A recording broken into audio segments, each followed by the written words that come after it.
तो मैंने पहले आपको सिखाया है कि सबसे पहले बैलेंस शीट 100% आइटम ट्रांसफ़र कर दो, जो जो आइटम जहाँ आती है उसको वहाँ ट्रांसफ़र करना है, ठीक है। तो मैंने आपको सारा ट्रांसफ़र कर लिया है, सब कुछ ट्रांसफ़र कर दिया है।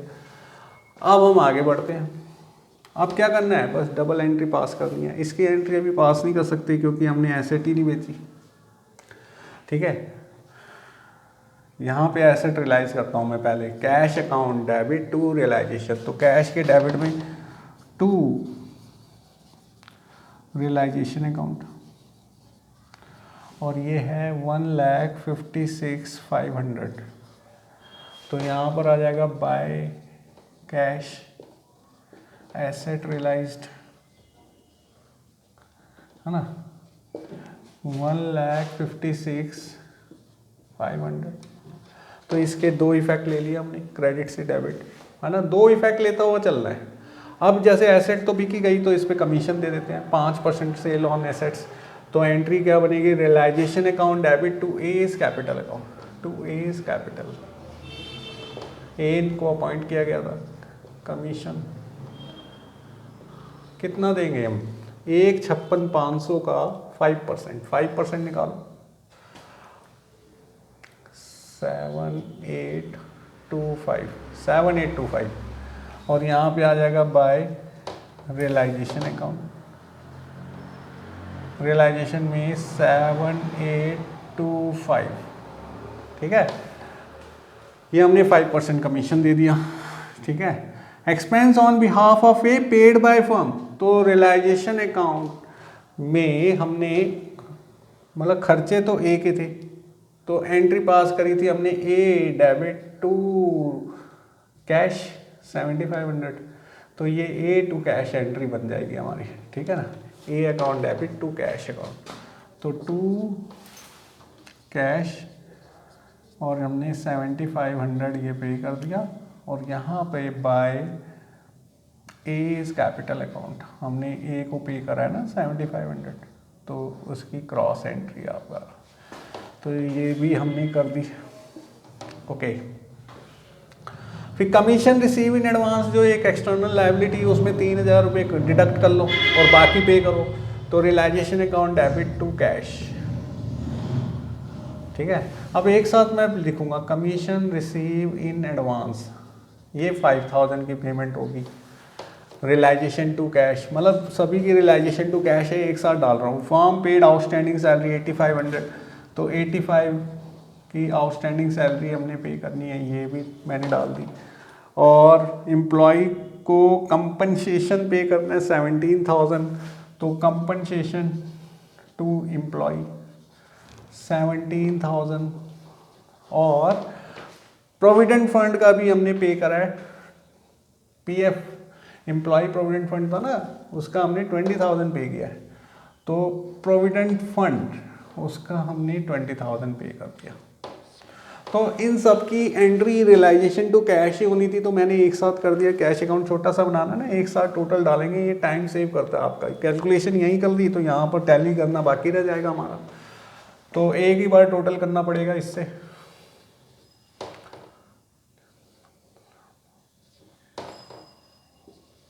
दिस इज 50,500, है ना, बिल्कुल ठीक है। और यहाँ पर हो जाएगा बाय रियलाइजेशन अकाउंट, इससे हमारा कैश अकाउंट छोटा हो गया तो भी कोई फ़र्क नहीं पड़ता, और टाइम सेव भी होगा हमारा कैलकुलेशन। क्या हमने सारी एंट्री कर दी? यस, सारी एंट्री हमने डिस्कस कर ली। क्या हमने सारी एक्सटर्नल लायबिलिटी पे की है? चेक कर लेते हैं। ये बीज लोन नहीं है, बैंक लोन है। दिस इज बैंक लोन, है ना, बैंक लोन था 35 का। अच्छा, लोन के बारे में तो कुछ था ही नहीं यहाँ पर, और क्रेडिटर के बारे में भी कुछ नहीं इंफॉर्मेशन थी। क्वेश्चन के अंदर कहीं लिखा ही नहीं है कि कमीशन है। क्रेडिटर के बारे में और बैंक लोन के बारे में तो कुछ बताया ही नहीं इन्होंने। तो अजम्पशन कि हम पे करेंगे और बुक वैल्यू पे करेंगे। जैसे कि क्रेडिटर 50 के और बैंक लोन 35 का। देखो एम्प्लॉय प्रोविडेंट फंड हम पे कर चुके हैं, provident fund, commission receive in advance कर चुके हैं, तो यहाँ चारों लायबिलिटी का पेमेंट होना जरूरी है। यहाँ पे भी 4 है, ये अनरिकॉर्डेड लायबिलिटी की तो पेमेंट करनी जरूरी है ही, जो रिकॉर्डेड है उनको तो पे करो, और इनके बारे में कोई इंफॉर्मेशन नहीं है तो बुक वैल्यू पे। तो एक एंट्री और बन जाएगी, realization account debit to cash, और यहाँ पर मैं क्रेडिटर प्लस बैंक लोन एक साथ पे कर रहा हूँ, और 85 बुक वैल्यू पे कर रहा हूँ। क्वेश्चन अगर साइलेंट हो तो हमें बुक वैल्यू पे कर देना है, और 8500 की एक एंट्री और दिखा दी हमने यहाँ। लो भाई, by realization account. Now this question, मतलब हमें क्वेश्चन एडजस्टमेंट करने के बाद हमारा फोकस केवल ये होना चाहिए कि भाई हमने एक्सटर्नल लायबिलिटी की पेमेंट की है या नहीं की है। एक्सटर्नल लायबिलिटी की पेमेंट करना बहुत इंपॉर्टेंट है, ठीक है। तो जब तक एक्सटर्नल लायबिलिटी पे नहीं होगा तब तक मैं बुक्स को क्लोज नहीं कर सकता, ठीक है। तो अब हमारी सारी एंट्री हो गई है और सभी एंट्री हो गए, हमने डबल इफेक्ट ले लिए हैं, तो बस अब क्लोजिंग करना बाकी है, और क्लोज हम कर लेंगे। कर लो, देखो डेबिट साइड ज़्यादा दिख रही है ना, डेबिट दिख रही है ज़्यादा, क्रेडिट दिख रही है ज़्यादा, डेबिट ही ज़्यादा दिख रही है। तो देखो कितनी दिख रही है, मेरे को अब कैलकुलेशन करनी पड़ेगी।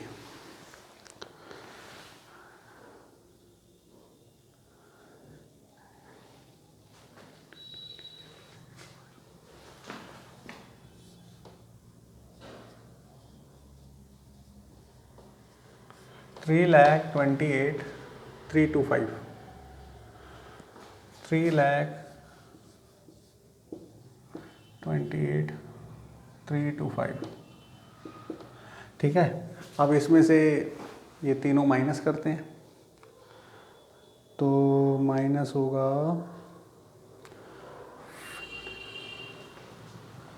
53,825।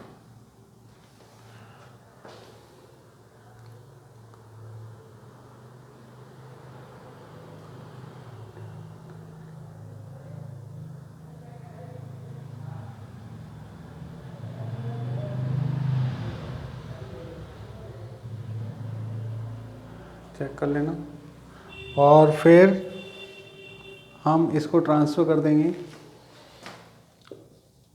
Net loss transfer to A is capital account, B is capital account और सी इज़ कैपिटल अकाउंट। इसको रेशो में 2:1 में बांटना है, तो रेशो में बटेगा 21,530,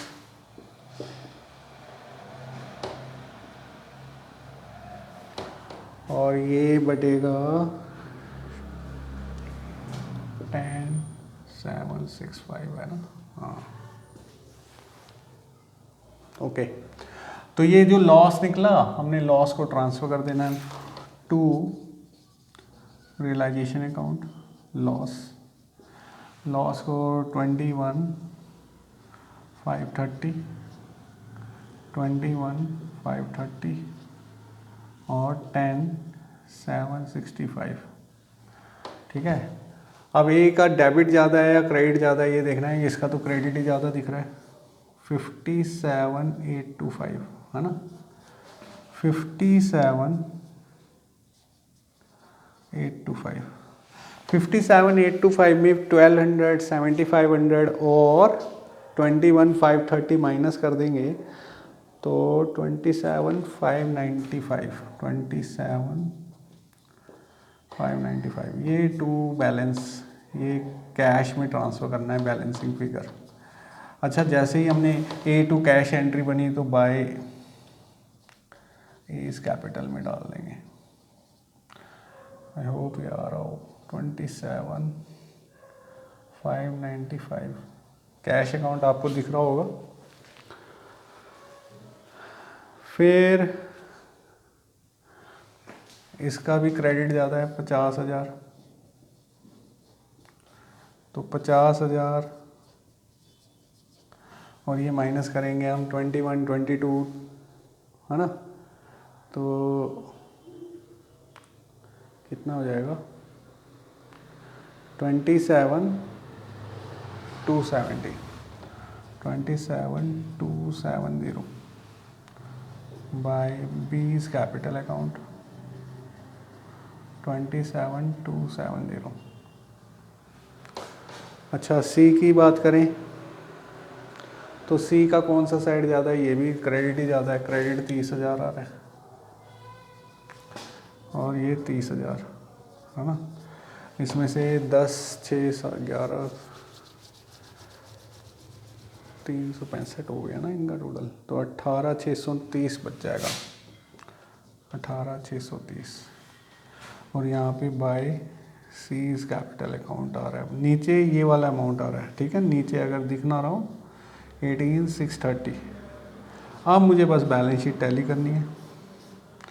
देखो भाई डेबिट में तो 60,000 और 1,56 बस यही था, तो टोटल आ जाएगा 2,16,500, 16,500 और ये भी 2,16,500। तो इस तरीके से ये क्वेश्चन टैली हो जाएगा। चेक कर लो, उतार लो इस क्वेश्चंस को। ये आज का लास्ट क्वेश्चन है। इस क्वेश्चन में सबसे इम्पॉर्टेंट क्वेश्चन है, सेवरल टाइम बोर्ड में आ चुका है, ग्रेजुएशन में भी डिट्टो वैल्यू के साथ आ जाता है कई बार क्वेश्चन।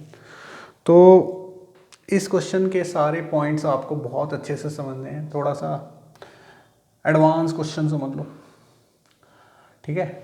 इसको हम देखते हैं। आपके पास लायबिलिटी है, लोन है, क्रेडिट है, ये दोनों एक्सटर्नल लायबिलिटी दे रखी है, ये एसेट्स दे रखी है, प्रोविजन दे रखा है, स्टॉक कैश, सही है। It was agreed at S6 to take over furniture at 8,000। देखो मैं ना आपको इस क्वेश्चन के लिए एक वर्किंग नोट में पहले बना रहा हूँ, पहले मैं सॉल्व नहीं कर रहा, पहले इसका वर्किंग नोट बनाएंगे हम, ठीक है। वर्किंग नोट में हम जो भी कंक्लूसिव एंट्री है उनको साइड में लिख लेंगे, ठीक है, और फिर हम लेजर बनाकर उसको क्लोज करेंगे। तो पहले वर्किंग नोट मैं पूरा बनाने वाला हूँ, इसका हर एक पॉइंट की एंट्रियाँ लिखने वाला हूँ और फिर उसको हम पोस्ट कर देंगे। जैसे कि X6 to take over furniture 8,000, तो इसकी जनरल एंट्री, पहली एंट्री क्या बन जाएगी, X debit to realization account. मैं छोटा छोटा ही लिख रहा हूँ 8,000, और इससे रिलेटिव वर्किंग भी कर रहा हूँ, क्योंकि इसमें तो कोई खास था पॉइंट था नहीं कि एसेट जा रही है तो रियलाइजेशन क्रेडिट हो जाएगा और debit the receiver, x receive कर रहा है तो एक्स को डेबिट कर दिया, ये तो कोई चीज़ नहीं। डेटर अमाउंटिंग 120 एट 1,17,200, कहता है 1,20,000 के डेटर 1,17,200 में लेके जा रहा है वो। डेटर थे कितने के, तो टोटल डेटर की बात करें, टोटल डेटर की बात करें तो 1,24,200 के डेटर है, उसमें से 1,20,000 के डेटर है ना, 1,20,000 के डेटर, साफ साफ क्लियर इंफॉर्मेशन है कि 1,20,000 के डेटर 1,17,200 में ले गया है, 1,17,200। दिस इज एग्रीड वैल्यू, जितनी वैल्यू पे लेके जाता है उसे हम एग्रीड वैल्यू कहते हैं। कौन लेके जा रहा है, एक्स, तो इसकी भी यही एंट्री होगी। पहली एंट्री में दो एंट्री, एक X account debit to realization account, और ये एंट्री होगी 1,17,200, 1,17,200 है ना। ये दो एंट्री हमारे पास हो गई हैं। हाँ, ये दो एंट्री हमारे पास हो चुकी हैं, 1,17,200 है ये। मैं थोड़ा बड़ा बड़ा लिख दूँ जो दिख जाए आपको, X account debit to realization account. ये तो एंट्री पहले 8,000 से की थी हमने, और फिर एंट्री हुई है X account debit to realization account, ये 1,17,200, 1,17,200। ओके, अब जैसे 1,24,200 है, उसमें से 1,20,000 वाले डेटर, क्लियर इंफॉर्मेशन है कि इसमें से इतने के डेटर इतने में ले गया, तो इसका मतलब हमारे पास कुछ ना कुछ रिमेनिंग डेटर बचेंगे। रिमेनिंग डेटर कितने के बचे हैं? वो बचेंगे 4,200 के। देखो हमें ये पता रहना चाहिए कि भाई रिमेनिंग डेटर है या नहीं है। तो इस क्वेश्चन में पूरे के पूरे डेटर हमारे नहीं बिके हैं, एक भी इसके तो एक्स ले गया, बाकी के अभी बैलेंस है, देखते हैं फ्यूचर में वो बिकते हैं कि नहीं है, छोड़ देंगे उन डेटर्स को रखे हुए, छोड़ देंगे, ठीक है ना। तो ये पहली एंट्री हमारी कवर हो जाएगी। And creditor of 16,000 paid buying, कहता क्रेडिटर को भी पेमेंट कर दो। 16,000 के creditor paid by him, X ही पे कर रहा है, वाह। तो realisation account debit, creditor payment होता तो क्रेडिटर डेबिट नहीं होता, रियलाइजेशन डेबिट होगा 2x। ये एंट्री हो जाएगी 16,000 से, मतलब पहली ही 3 एंट्री हो चुकी हैं, पहले ही पॉइंट की 3 एंट्री आ गई है। तो ये अब कंप्लीट हो गया, सही है। चलो भाई ठीक है, मैंने इसको पूरा इसको कर दिया है, यहाँ पे लिख दिया है, ठीक है। आगे चलते हैं। y, अब x लेके जा रहा था तो y पीछे क्यों रहेगा? y is to take over all stock 17,000, कहता है y सारा स्टॉक ले गया, तो debit the receiver, y debit to realization, y account debit to realization 17,000। देखो अगर देखा जाए ना तो पूरे क्वेश्चन का सार यही है, जर्नल एंट्री, इसी की लेजर पोस्टिंग कर दूंगा, पूरा काम खत्म हो जाएगा हमारा। And some sundry asset 72,000 being 10% less than the book value, कहता है वाई है ना, कुछ सम वर्ड यूज किया है भाई, इसमें क्लियर कट इन्फॉर्मेशन नहीं है। यहाँ पे तो एक्स के टाइम पे, डेटर के टाइम पर 1,20,000 के 1,17 में ले गया, अब इसने बोला कुछ डेटर 72,000 में ले गया, कुछ सन्ड्री एसेट 72,000 की ले गए। अब समस्या ये आ गई, सबसे इंपॉर्टेंट पॉइंट है कि सन्ड्री एसेट कितने की थी, सन्ड्री एसेट ढूंढो कितने की थी। सन्ड्री एसेट्स हमारी है 1,17,000 की, इसमें से सम सन्ड्री एसेट बताया नहीं, क्वेश्चन ने नहीं बताया भाई, यहीं तो ये खेल गया। लेकिन ये बता दिया कि 72,000 में वाई ले गया, तो वाई टू रियलाइजेशन एंट्री हो जाएगी 72,000 में, Y account debit to realization, this is Y, Y debit to realization account 72,000। ये तो एंट्री चलो हमें समझ आती है, क्योंकि वो सन्ड्री एसेट ले गया है तो जितने में ले गया है दिस इज एग्रीड वैल्यू, तो उतने से ही एंट्री होगी। क्या इसमें भी रिमेनिंग सन्ड्री एसेट बचेगी?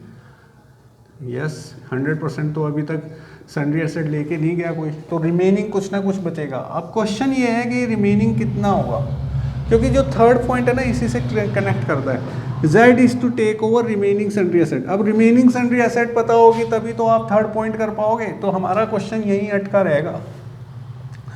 तो इसमें जो पॉइंट 2 में देखो, सन्ड्री एसेट 72,000 में ले गया है, और ये जो 72,000 है ना 10% कम करा के ले गया है बुक वैल्यू पे। तो ये जो लेके गया है इसकी बुक वैल्यू मान लो, ये बुक वैल्यू 100% मान के चलते हैं हम, और वो 10% कम करा के ले गया है, तो 90% पे लेके गया होगा, तो इसका मतलब 72,000 90% है। तो 72,000 अगर 90% है तो 100% कितना होगा? इसका मतलब 80,000 होगा। अब चेक करो, 80,000 का 8,000 10% होता है ना, फिर 72 में ले गया, तो इसका मतलब हमारा बैलेंस हो रहा है।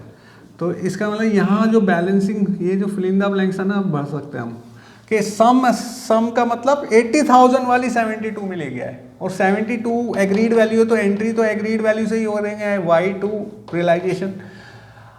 ये क्यों करा? क्योंकि हमें रिमेनिंग सन्ड्री एसेट निकालनी है। अब 1,17,000 में से 80,000 माइनस कर दो, 37,000, तो रिमेनिंग सन्ड्री एसेट 37,000 की हमारे पास रह जाएगी, ठीक है।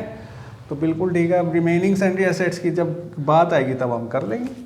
तो यहाँ तक तो हमारी कंप्लीट हो गई है दूसरी एंट्री भी। थर्ड देखो, Z is to take over remaining sundry asset at 80%, तो वो कह रहा है 80% पे लेके गया है, तो इसका 80% निकाल लो। इसका 80% कितना होगा? 2 8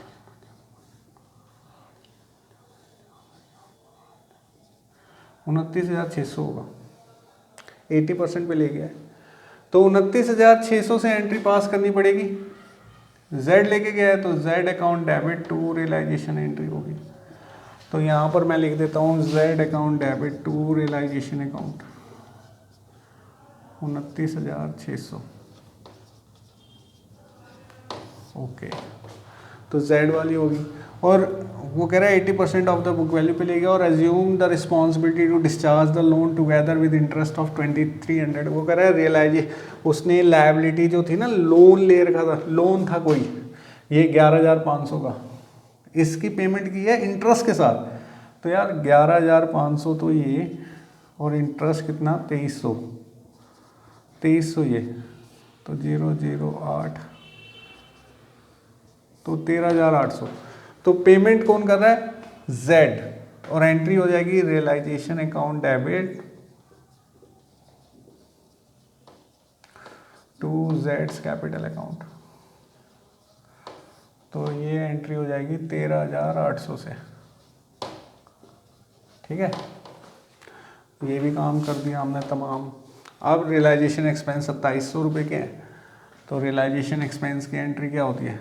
realisation account debit to cash, realization account debit to cash, कितने रुपए? 2,700 रुपये। और रिमेनिंग डेटर, ये रिमेनिंग डेटर जो यहाँ पर थे, कहता है इनको भी बेचा गया है, बेच दिया 50% पे, 50% पे बेचा हो तो 2,100 आ रहा है, और इसकी एंट्री होती है कैश टू रियलाइजेशन अकाउंट।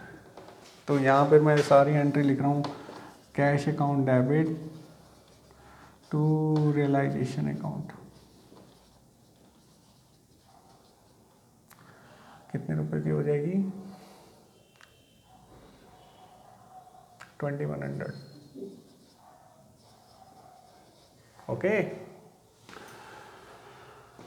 तो इस तरीके से ये सारी एंट्री मैंने कर दी है, वर्किंग आपको पूरा समझा दिया है कि कैसे क्या निकालना है। अब मैं ये पूरा क्वेश्चन लेजर से करा के दिखाऊंगा, ठीक है। और मैंने एडजस्टमेंट्स तो सारी कर दी, ध्यान दो, तो सारी एडजस्टमेंट कर दी, और ये सारी एडजस्टमेंट ही तो लिखी हैं। तो फिर एडजस्टमेंट का क्या काम है? मैं यहाँ से मिटा देता हूँ इन एडजस्टमेंट को, सारी एडजस्टमेंट मैंने कर दी है अमाउंट के साथ, ठीक है। तो मैं यहाँ एडजस्टमेंट मिटा रहा हूँ। बैलेंस शीट क्यों नहीं मिटाई? क्योंकि यार रियलाइजेशन में बैलेंस शीट जाएगी ना, तो रियलाइजेशन अकाउंट बना रहा हूँ यहाँ पर।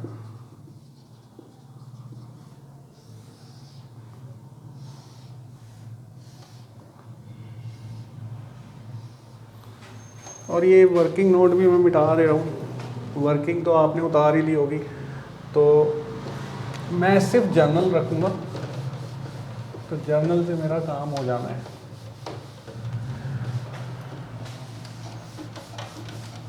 ठीक है, ये जर्नल मैं लिख रखी है, हमने क्वेश्चंस तो सारे कर ही लिए हैं। तो रियलाइजेशन छोटा बन रहा था ना वहाँ, इसलिए मैंने यहाँ उठा लिया रियलाइजेशन अकाउंट।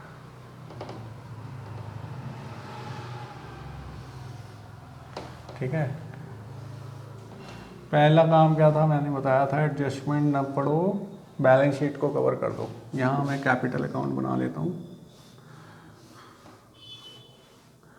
XYZ,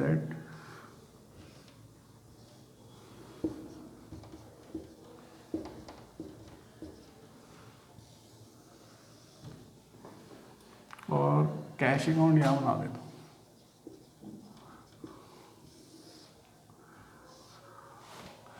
पहले मैं बैलेंस शीट मिटा दूंगा ना, फिर कैश अकाउंट भी बन जाएगा, कोई टेंशन नहीं है। तो हमारी पहले तो सारी एसेट्स ट्रांसफ़र करते हैं। Sundry asset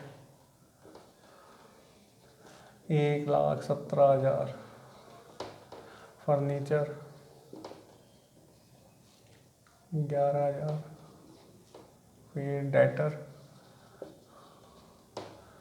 1,24,200। प्रोविज़न मैंने बताया था क्रेडिट में लिख के छोड़ दो, प्रोविज़न फॉर डाउटफुल डेट 1,200। ठीक है, फिर स्टॉक स्टॉक आपका 17,800 का है और कैश का balance 13,000, to balance brought down 13,200। ठीक है। पार्टनर्स कैपिटल अकाउंट ये रहा। पार्टनर्स कैपिटल में कैपिटल बैलेंसेस डाल दो by balance brought down. X में 1,27,500, 1,10,000 और 17,000।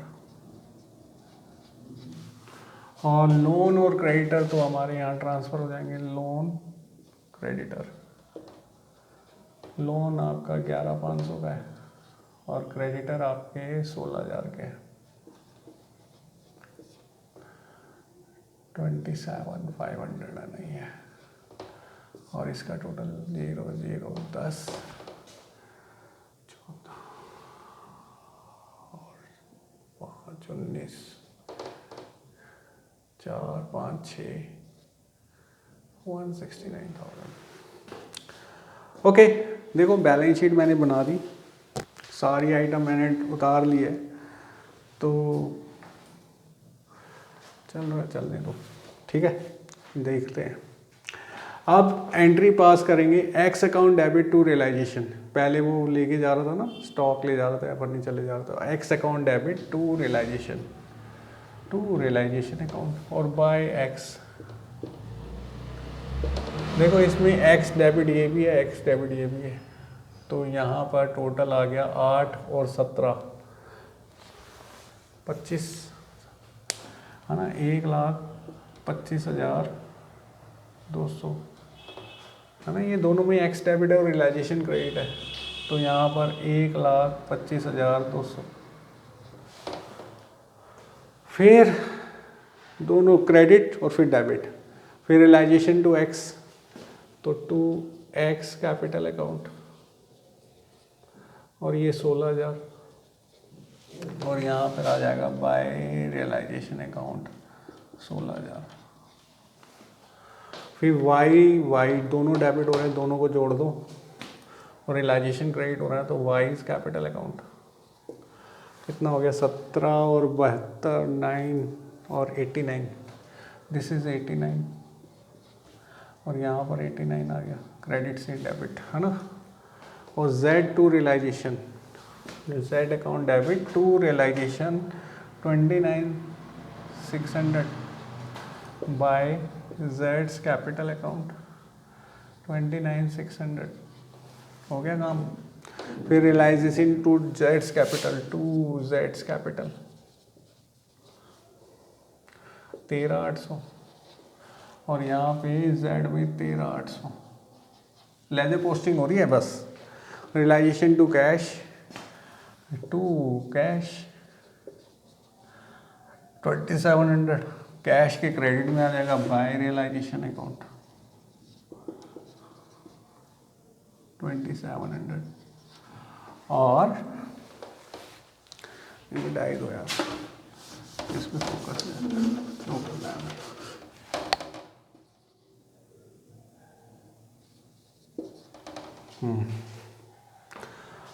ये हो गया ना रियलाइजेशन टू कैश, और कैश टू रियलाइजेशन तो बाय कैश। एसेट बेची थी ना हमने 2100 के रिमेनिंग डेटर, और यहाँ पे टू रियलाइजेशन अकाउंट 2,100। और अब ये क्वेश्चन हो गया ख़त्म। मतलब जितना मुश्किल था ना उसकी जर्नल बना ली हमने, वर्किंग नीड आपको समझाया है कि कैसे क्या करना है। अब बस क्लोज करना है। ये साइड ज़्यादा, ये तो लॉस आया, लॉस को एक्स वाई जेड में बांटेंगे तो यहाँ आ जाएगा। फिर इसको क्लोज करेंगे, जो बैलेंस आएगा वो कैश में आएगा, यहाँ, फिर ये कैश से यहाँ चला जाएगा, बैलेंस टैली कर देना। तो इस तरीके से डिसोल्यूशन का सबसे इम्पॉर्टेंट क्वेश्चन हमने डिस्कस करा है, और इसका सबसे इम्पॉर्टेंट पॉइंट वर्किंग नोट ही था। वर्किंग नोट में हमने देखा इसको कैसे करना है, सारी वर्किंग आप नोट डाउन कर चुके होंगे। तो अगर नहीं किया तो पीछे जाओ, पॉज करो और फिर समझने की कोशिश करो। तो मेरे हिसाब से डिसोल्यूशन आपका मैक्सिमम क्वेश्चंस आपके कवर हो जाएंगे। ठीक है, नेक्स्ट लेक्चर में मिलते हैं।